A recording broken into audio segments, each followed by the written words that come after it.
Bismillahirrahmanirrahim. Assalamualaikum warahmatullahi wabarakatuh. Pada pertemuan yang ketiga ini, kita akan masuk ke dalam materi untuk menulis surat. Di mana konteks menulis surat ini memang salah satu dari hal yang harus dipelajari di dalam teks negosiasi. Ya, terutama dalam pembuatan surat penawaran. Namun sebelumnya, kita harus tahu dulu apa yang dimaksud dengan surat. Surat. Nah, di sini pengertian dari surat. Surat adalah alat komunikasi secara tertulis. Surat digunakan sebagai maksud kepada lembaga atau non-lembaga. Jadi, surat itu memang berupa alat komunikasi secara tertulis. Apalagi sekarang sistemnya banyak sekali menggunakan gadget. SMS pun termasuk ke dalam salah satu jenis surat, namun surat secara singkat. Yang berikutnya kita akan mengetahui jenis-jenis surat. Nah, untuk jenis-jenis surat itu sendiri dibedakan menjadi dua jenis. Ada surat dinas dan juga surat pribadi. Kalau yang namanya surat dinas adalah surat yang ditulis dalam situasi formal dan untuk kepentingan formal. Jadi, surat dinas itu yang mengeluarkannya adalah lembaga. Bisa dari lembaga kepada individu, bisa juga dari lembaga kepada lembaga. Namun kalau surat pribadi adalah surat yang bentuk komunikasi tertulis yang dilakukan oleh seseorang kepada orang lain atau lembaga. Kalau surat pribadi, konteksnya itu untuk kepentingan pribadi juga. Bisa dari individu kepada individu maupun dari individu kepada lembaga. Ya, contohnya untuk surat dinas nih, seperti surat kuasa atau surat MOU gitu kan? Atau surat dari sekolah untuk orang tua, itu contoh dari surat dinas. Kalau surat pribadi, emang untuk kepentingan sendiri atau individu untuk individu lagi atau untuk lembaga. Misalnya, surat kalau kalian tidak bisa hadir ke sekolahan, itu salah satu contoh surat pribadi. Bisa juga berupa surat lamaran pekerjaan, karena di sana ada kepentingan individu yang dibuat untuk lembaga. Selain untuk lembaga, bisa juga dari individu kepada individu. Misalnya, membuat surat untuk orang tua, membuat surat untuk keluarga yang jauh atau keluarga yang lainnya. Berikutnya, kita coba lihat dalam segi struktur. Apa sih pembeda antara surat dinas dan juga surat pribadi? Yang pertama, kalau surat dinas itu memiliki kop surat atau kepala surat, di mana di dalam surat tersebut ada kop atau kepala surat yang menyatakan bahwa lembaga tersebut memang mengeluarkan surat tersebut. Apa saja sih hal-hal yang ada di dalam kop surat? Yang terdapat di dalam kop surat itu, ya yang paling jelas terdapat nama dari perusahaannya, ada juga alamatnya gitu kan? Ataupun nomor kontak yang bisa dihubungi, itu untuk kepala surat. Tapi kalau untuk surat pribadi itu tidak memiliki kop surat atau kepala surat. Ya, karena bukan atas nama lembaga, tapi secara individu. Jadi tidak perlu menerapkan konteks kop surat atau kepala surat. Yang kedua, terdapat nomor surat, lampiran, dan juga perihal. Nah, sedangkan di dalam surat pribadi itu tidak memiliki nomor surat. Karena di dalam konteks nomor surat itu dipaparkan bahwa surat tersebut itu dikeluarkan ke berapa, nama lembaganya apa, bulan apa, tahun berapa. Ya. Kalau untuk konteks lampiran dan juga perihal di dalam surat pribadi kadang diterapkan, kadang tidak juga. Kalau semisalnya dari individu kepada lembaga, biasanya menerapkan konteks lampiran dan juga perihal. Tapi kalau semisalnya dari pribadi ke pribadi tidak usah menerapkan adanya nomor surat, lampiran, dan juga perihal. Jadi yang jelas terlihat itu bahwa di dalam surat dinas dan juga surat pribadi di dalam konteks nomor surat, ya. Kalau surat dinas itu nomor suratnya ada, tapi kalau di dalam surat pribadi tidak terdapat nomor surat. Yang ketiga, terdapat tanggal surat di posisi kanan yang sejajar dengan nomor surat. Nah, di sana yang diterangkan adalah tanggal suratnya saja. Sedangkan kalau di surat pribadi menerangkan kota dan tanggal. Kenapa di dalam surat dinas tidak menerangkan kota dan tanggal? Langsung ke konteks tanggal saja. Karena kotanya sudah tertera di kepala suratnya. Di kepala surat sudah diterangkan kota, jadi di konteks tanggal atau titik mangsa tidak usah diterangkan mengenai kotanya. Sedangkan di dalam surat pribadi, karena tidak memiliki kepala surat, berarti harus menerangkan kota dan tanggal yang terdapat pada titik mangsanya. Yang keempat, alamat penerima di dalam surat dinas. Di dalam konteks alamat penerima, kalian tidak boleh menerapkan konteks kepada dan YTH berdampingan atau bersamaan karena itu terlalu mubazir. Sedangkan di dalam surat pribadi itu alamat penerima bisa diterangkan teruntuk, terkasih, tersayang, gitu ya. Itu untuk konteks alamat penerima. Berikutnya, salam pembuka surat. Salam pembuka surat di sini diakhiri dengan tanda koma. Boleh salam pembuka surat di dalam surat dinas ya, contohnya dengan hormat, koma. Di dalam surat pribadi, misalnya menerangkan kata Assalamualaikum, koma. Itu contoh dalam salam pembuka surat. Berikutnya, untuk yang keenam, kita masuk ke dalam tubuh surat, di mana tubuh surat di dalam surat dinas dan juga surat pribadi itu sama ya, terdiri dari pembuka, isi, dan juga penutup.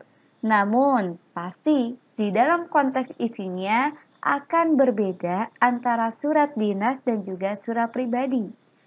Jika surat dinas, pembukaannya itu ya secara formal, menjelaskan dulu nama perusahaannya apa gitu kan, atau hanya basa-basi belaka namun secara formal.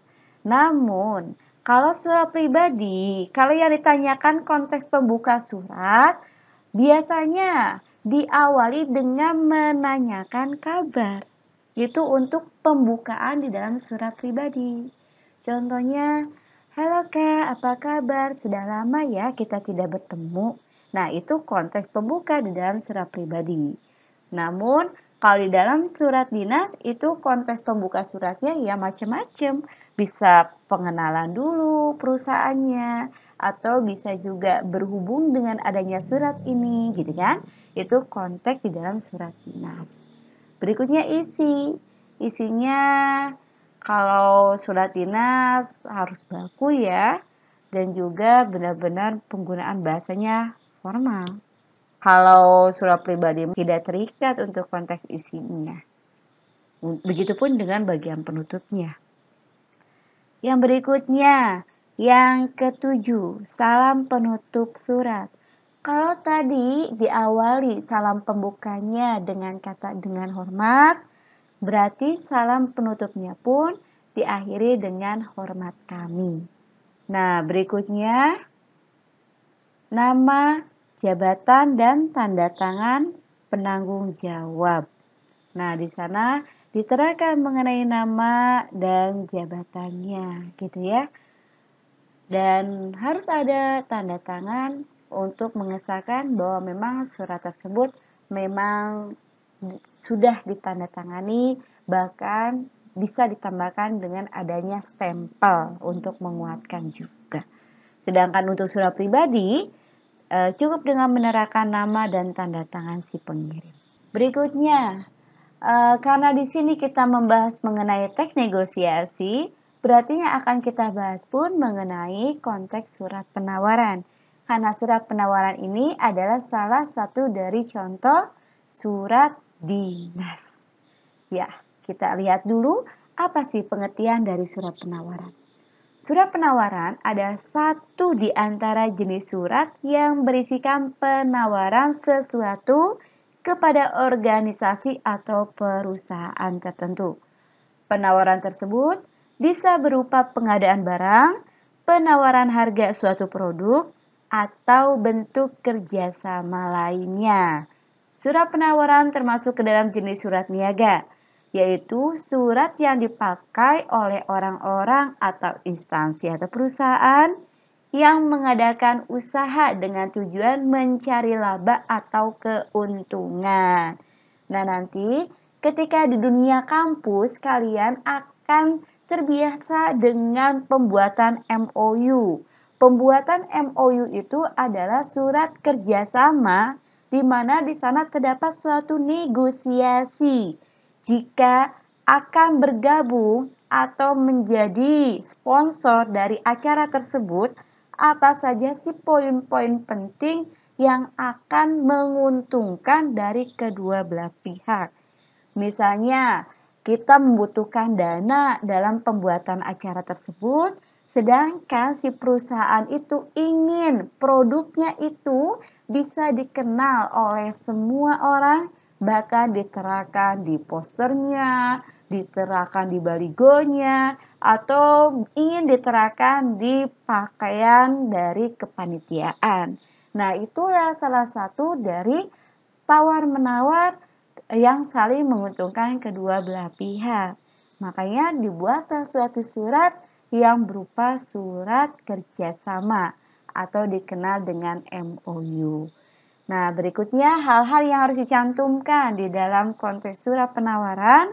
Yang pertama, nama perusahaan atau lembaga, bidang usahanya apa ataupun kegiatannya.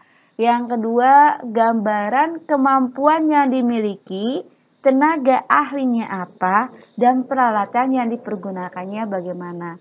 Nah, kalau MOU itu konteks yang awal itu bentuknya proposal.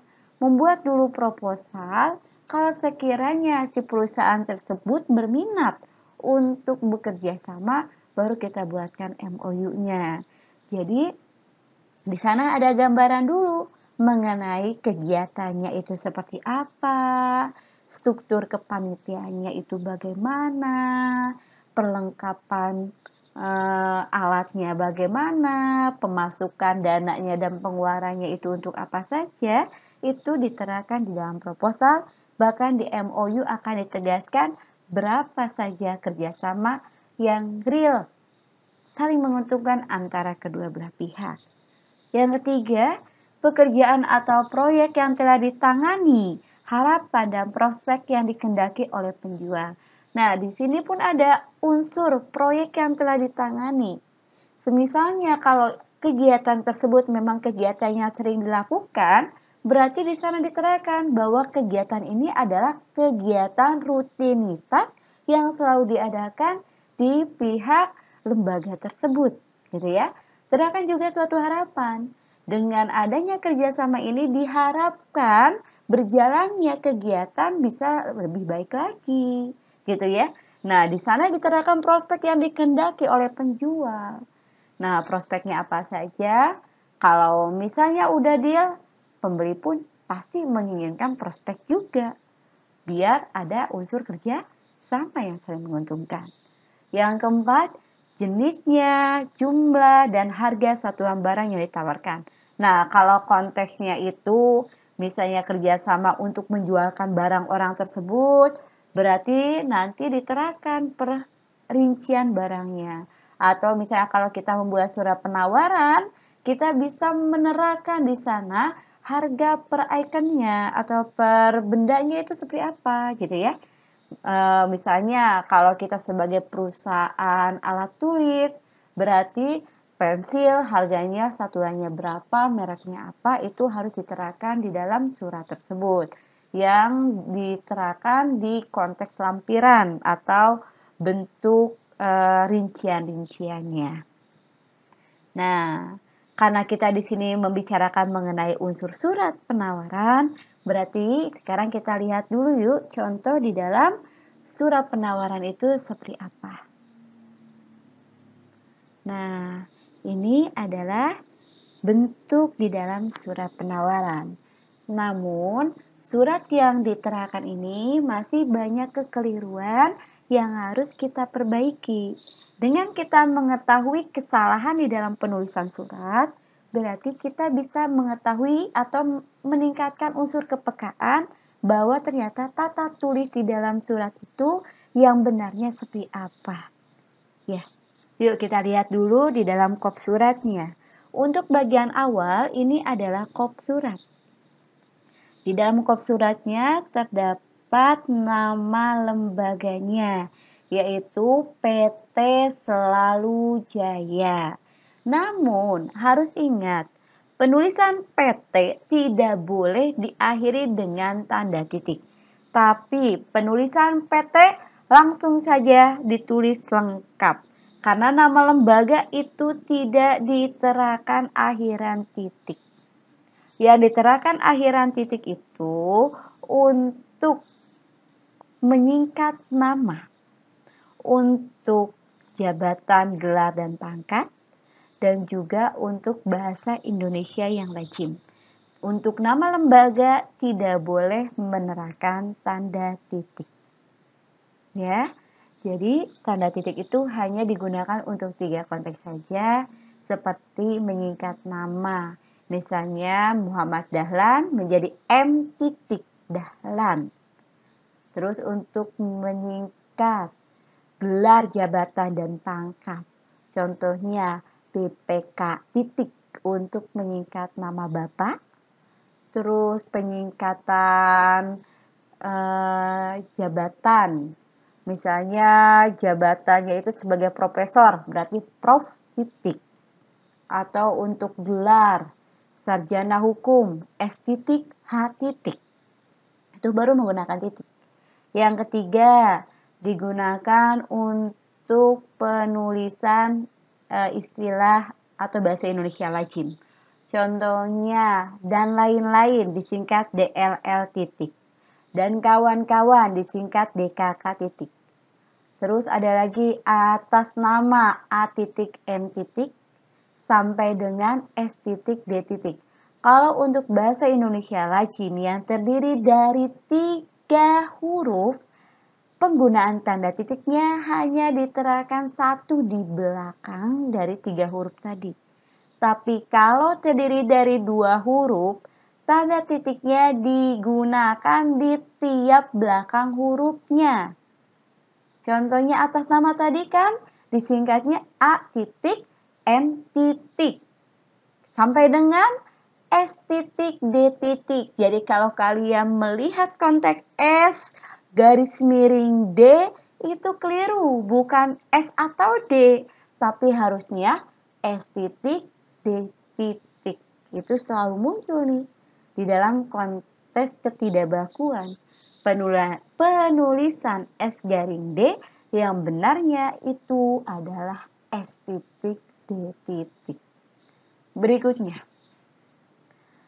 di dalam kepala surat menerangkan alamatnya. Nah, untuk alamatnya pun sama ya. Ini ada kekeliruan. Bukan JL titik Kebangsaan Timur No titik 8 Yogyakarta. Nah, JL di dalam konteks penulisan iklan baris itu memiliki makna jual. Sehingga takut terjadi suatu kesalahpahaman.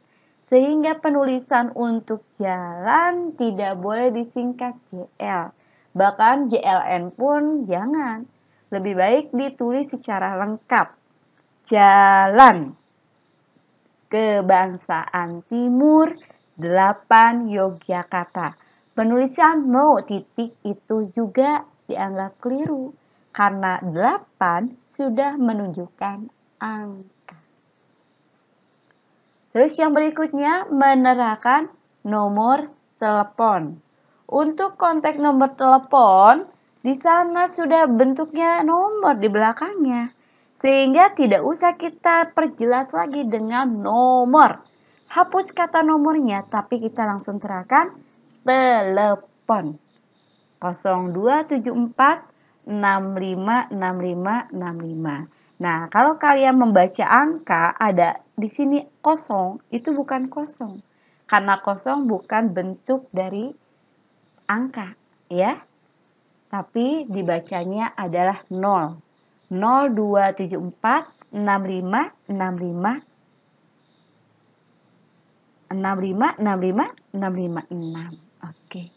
Yang berikutnya, hal yang kedua yang terdapat di dalam surat dinas adalah penulisan nomor lampiran dan juga perihal.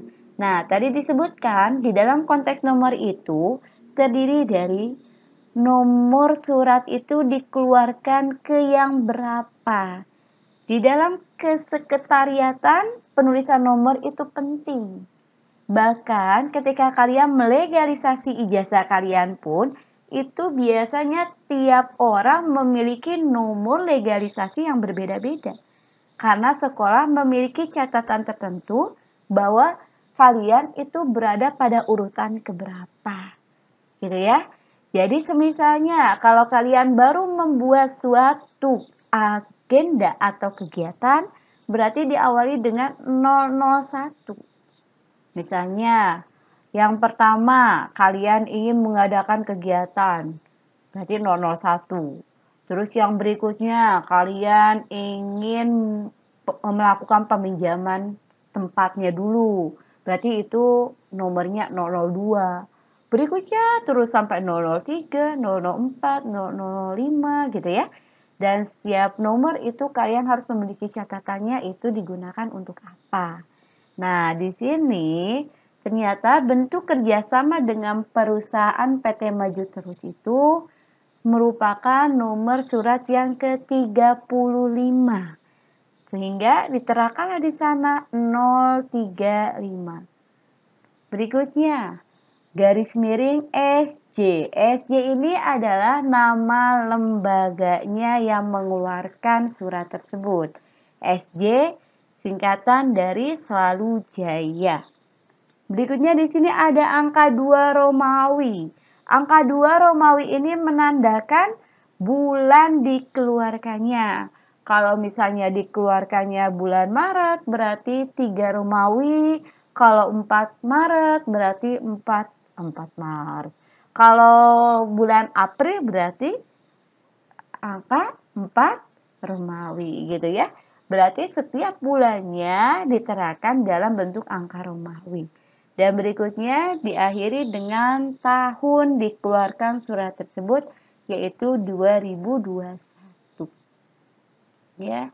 Berarti untuk nomor surat itu di sini adalah nomor surat itu dikeluarkan, nama lembaganya, bulan dikeluarkannya dan juga tahun dari surat tersebut dikeluarkan. Yang berikutnya, lampiran. Lampirannya satu berkas. Ini juga keliru. Tidak diperbolehkan menuliskan penulisan angka berdampingan. Di sini ada bentuk angka yang ditulis dengan huruf dan juga bentuk angka yang ditulis dengan angka itu sendiri.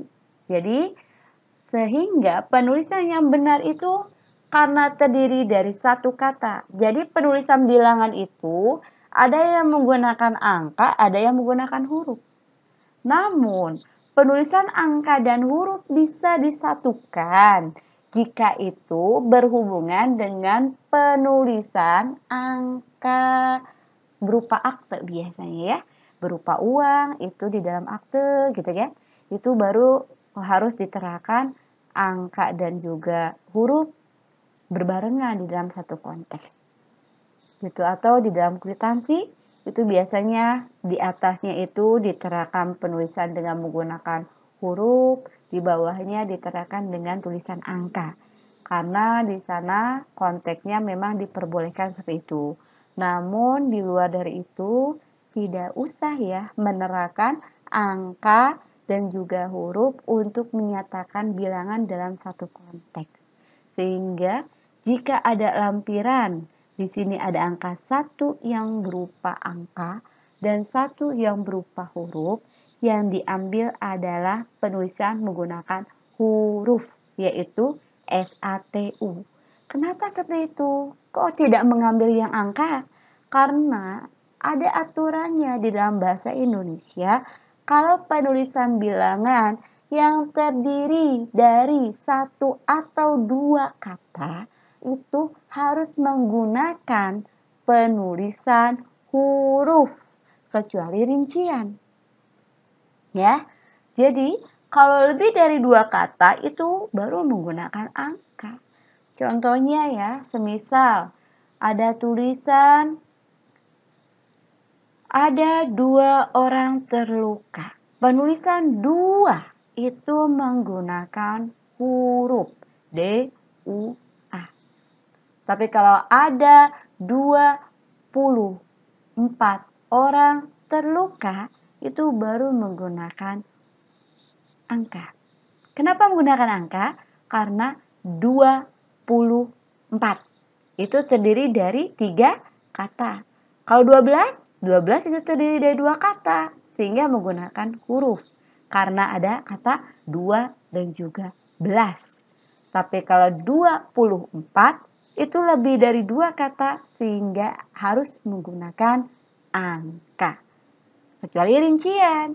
Saya membeli 2 pensil, 2 buku, dan 1 penghapus, itu baru tidak boleh menggunakan huruf tapi angka. Yang namanya rincian itu adalah lebih dari 2 hal. Kalau 2 hal tetap harus menggunakan huruf. Misalnya, saya membeli 2 pensil dan 2 penghapus, si penulisan angka 2 itu harus tetap menggunakan huruf. Tapi kalau lebih dari 2 hal yang dipaparkan, misalnya 3 atau lebih, itu baru menggunakan angka. Yang berikutnya, perihal surat penawaran. Di dalam surat penawaran, S-nya memang kapital, namun penawaran penulisan P-nya haruslah kecil. Surat penawaran. Karena di sini konteksnya bukan judul ya, tapi bentuknya adalah konteks kalimat. Ini pun sama yang tadi di atas. 1 berkas, S-nya memang kapital, tapi berkasnya B-nya harusnya kecil. Yang berikutnya, di samping nomor surat, di pojok kanannya itu menerangkan tanggal surat. Tapi di sini malah terdapat kotanya. Di dalam surat dinas tidak boleh menerangkan kota karena sudah tertera di kop suratnya. Sehingga penulisan Yogyakartanya haruslah dihapuskan. Yang benar adalah 18 Februari 2021. Yang baku bukan Februari, tapi Februari. Pakai F dan ada huruf R-nya juga di sininya. Yang keempat, perihal mengenai alamat surat.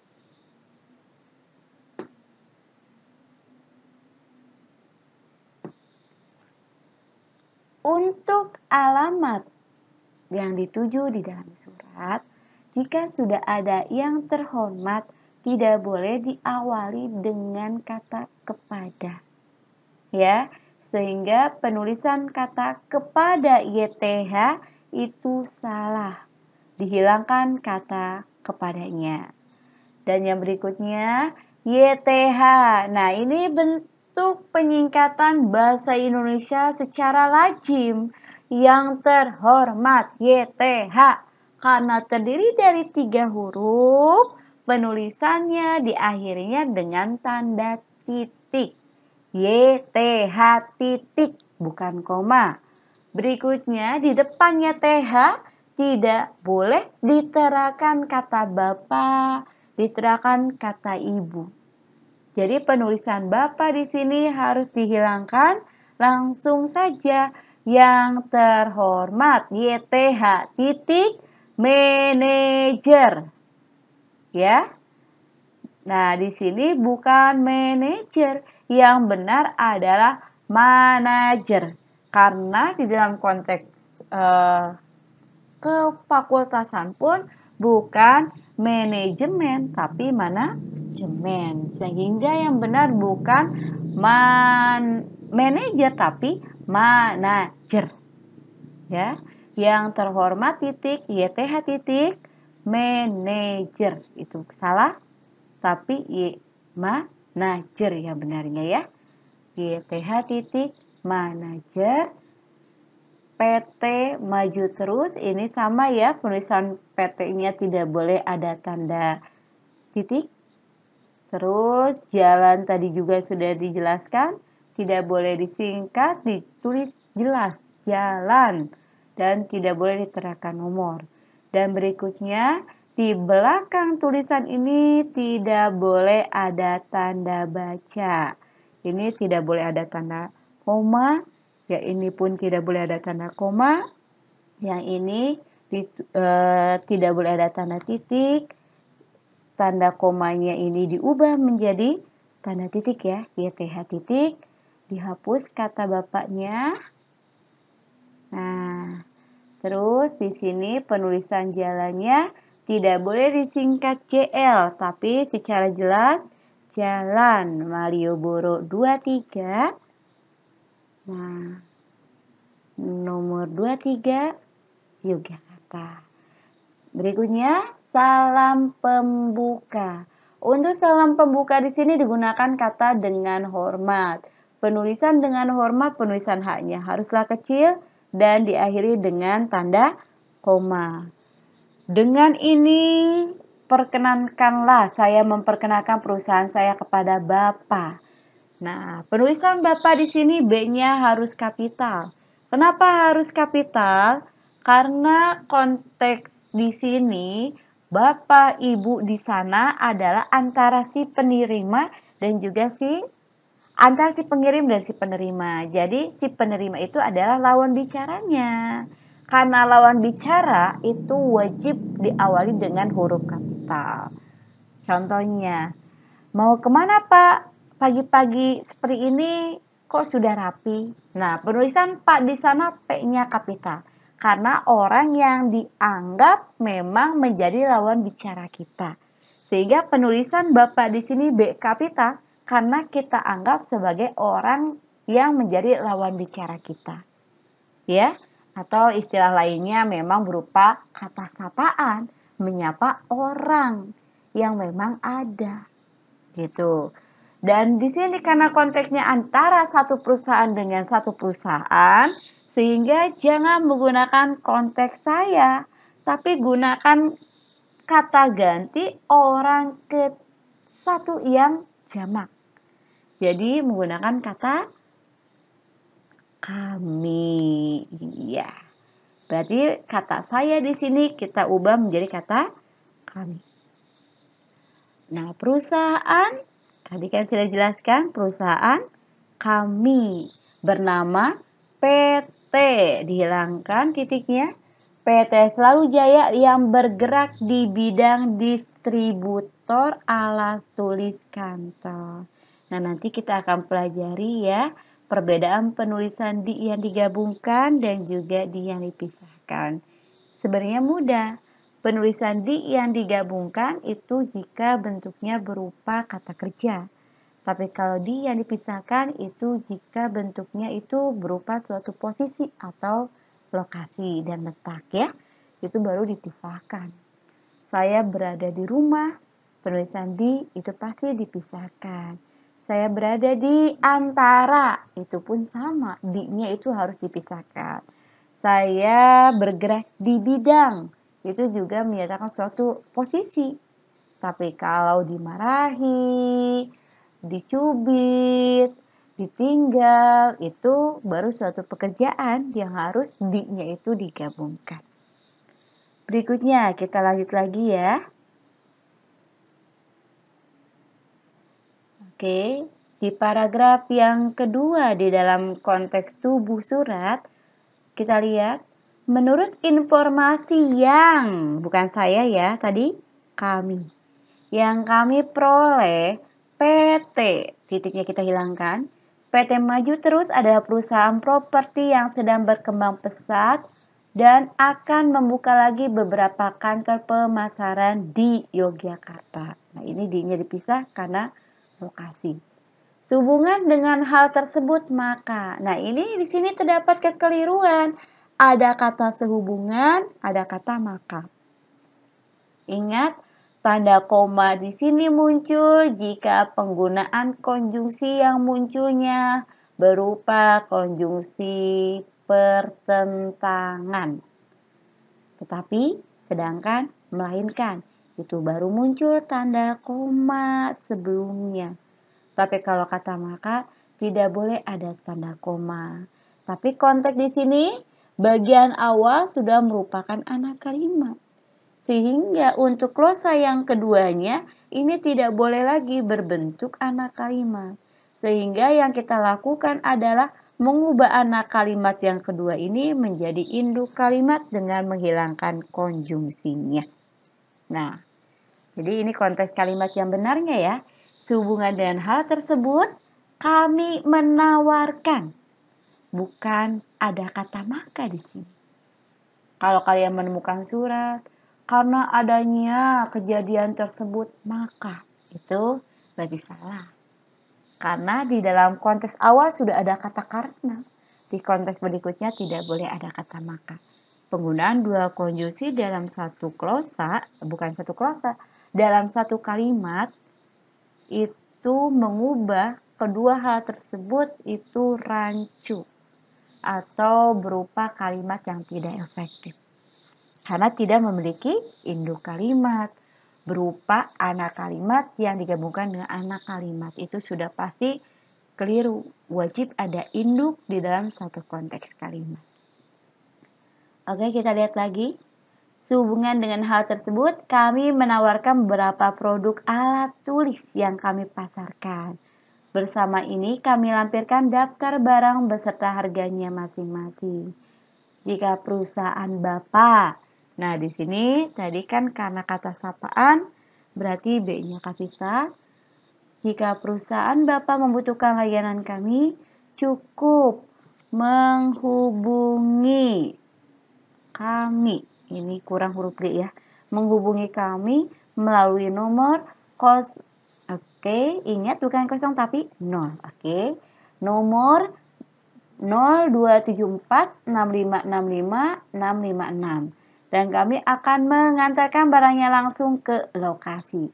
Kami akan berikan diskon khusus. Ingat, yang baku bukan khusus, tapi khusus ada K yang muncul di depannya. Jadi kalian tetap harus bermain dengan aplikasi KBBI yang ada di HP kalian. Cari apakah konteks kalimat tersebut baku ataukah tidak. Jika akumulasi pembelian dalam 1 bulan lebih dari Rp 2 juta. Nah, konteks di sini ingat penyingkatan. Penyingkatan itu tidak boleh ada tanda titik jika itu menyatakan lambang atau simbol ya.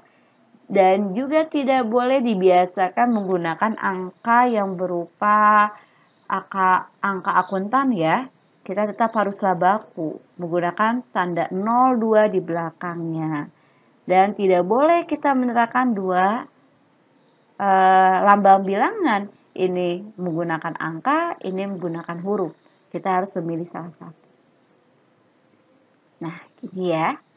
Berikutnya, kami berharap agar penawaran ini dapat dilanjutkan ke dalam bentuk kerjasama yang menguntungkan kedua belah pihak. Apabila Bapak B-nya harus kapital. Berminat, kami siap melakukan presentasi dan melakukan pembicaraan lebih lanjut. Demikian, ini kita buat menjadi paragraf baru. Demikian surat penawaran ini kami sampaikan atas perhatiannya. Nah, kemarin kita belajar mengenai kata ganti ya. Di dalam surat ini antara si penulis dan juga si pembaca, sehingga tidak boleh kita menerapkan orang ketiga di dalam surat tersebut. Jadi kita konteksnya perhatian di sini bukan perhatian orang ketiga, tapi perhatian dari lawan bicara. Sehingga atas perhatiannya itu tidaklah tepat, tapi kita ganti dengan kata ganti orang kedua. Atas perhatian Bapak. Nah, di sini ada kata atas, di sini muncul lagi kata maka. Sehingga kata maka juga harus dihapuskan biar kalimatnya menjadi efektif. Atas perhatian Bapak, kami menghaturkan. Kata hatur bukan merupakan bahasa Indonesia yang tepat, tapi menggunakan bahasa, bahasa daerah. Sehingga yang digunakan bukan menghaturkan, tapi harusnya mengucapkan. Dan yang namanya terima kasih tidak bisa dihitung banyaknya atau ribuannya, satuannya gitu ya. Sehingga harus dihilangkan kata banyak. Kami mengucapkan terima kasih. Dan yang berikutnya di bagian bawah, karena diawali dengan hormat, berarti ditutup juga dengan kata hormat. Pinter, hormat kami ya, bukan hormat saya. Bu, kok di sini kaminya kayaknya kecil, tapi kalau B-nya kapital. Karena kami bukan sebagai lawan bicaranya. Jadi penulisannya harus menggunakan huruf kecil. Nah, ini udah benar ya penulisannya manajer. Bukan seperti yang tadi manajer. Itu masih keliru dan udah diperbaiki ya. Tanda TTD A. Burhan Zahir. Nah, inilah penulisan surat yang benar ya, yang harus kalian ketahui, di mana tadi diawali dengan adanya kepala surat. Di dalam kepala surat itu berarti tidak boleh ada tanda titik. Penulisan jalannya itu tidak boleh disingkat, langsung jalan timur. Nomornya harus kita hilangkan, dan teleponnya tidak usah diawali dengan nomor, dan T-nya harus kapital. Dan yang berikutnya, nah ini kita hapus juga, tidak karena bilangannya tadi dari satu kata, sehingga yang diambil ada penulisan huruf bukan angka, dan penulisan B-nya berkas B-nya kecil. Perihalnya surat penawaran B-nya kecil, dan yang berikutnya tidak boleh diterahkan kotaknya. Dan inilah yang selalu muncul di soal ujian-ujian asesmen ya, bahwa untuk surat pribadi memang menerahkan kotanya, tapi kalau untuk surat dinas tidak boleh menerahkan kota di dalam titik mangsanya. Nah, ini tidak boleh ada kata kepada, langsung saja YTH. Nah, gimana? Mudah bukan untuk mengedit dan juga membuat surat? Mana sih kira-kira perbaikan yang harus kalian lakukan? Dan nanti untuk latihan soalnya bisa kalian kerjakan di link yang akan Ibu berikan nanti. Namun untuk pertemuan kali ini Ibu akhiri saja. Cukup sekian dari Ibu. Assalamualaikum warahmatullahi wabarakatuh.